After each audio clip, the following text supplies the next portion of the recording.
We learned about the average cost pricing rule, which was one of the ways that regulators would like to regulate these natural monopolies, but it requires some knowledge of the firm's demand, marginal revenue, average total cost, and marginal cost curves. But sometimes this may not be feasible for the regulators, which is why they turn to two other types of regulations in practice. We have the rate of return and price caps. With rate of return regulation, this is going to be pricing that allows the firm to earn a normal return on the investment. So there is no knowledge needed of the firm's demand, marginal revenue, or cost curves at all. The regulators basically come in and says, hey, this is a price that we're going to allow you to charge for your particular good or service, and that price is flexible enough to let the firm earn some type of normal returns or normal profits. If they want to allow a little bit more flexibility, then that's where they're going to go ahead and enact some type of price caps. Maximum prices that firms can charge adjusted to cost conditions.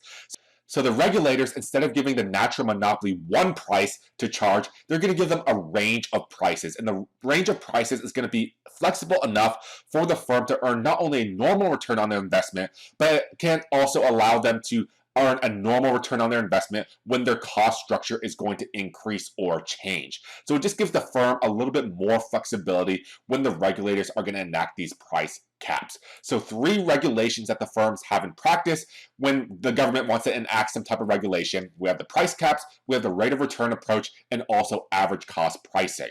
However, we do know that the economic environment changes very, very rapidly, and sometimes regulation isn't enough to match up with the pace with how fast the economy is moving.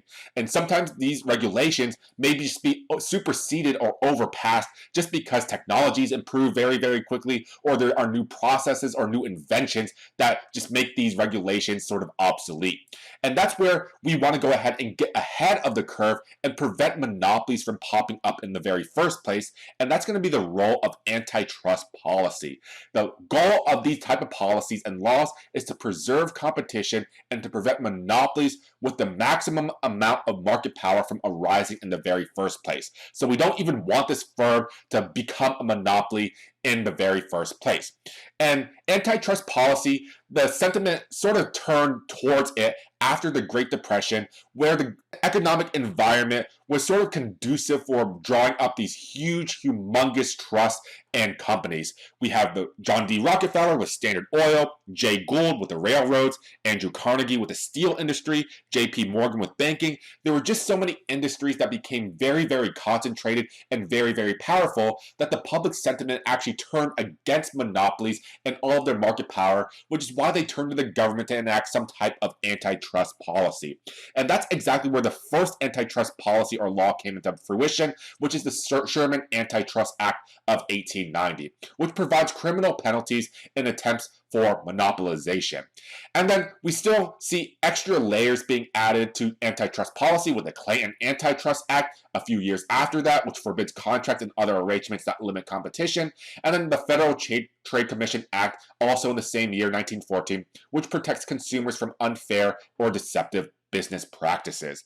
All of these antitrust laws have the overt type of notion that they don't want monopolies to actually take place at all. And this is a major reason why we don't see a lot of corporations or firms nowadays being very monopolized, although there are going to be a few of them that do certainly come to mind, especially with Walmart and Amazon nowadays. But the vast majority of industries that we do take a look at nowadays, they aren't very monopolized, although we want to go ahead and see exactly how we view certain industries. So how exactly do we view how certain industries are going to be more monopolized or more concentrated? How can we say maybe that the textbook or maybe the internet or telecommunications industries are more concentrated than other industries? Is there some type of objective measure that allows us to do so?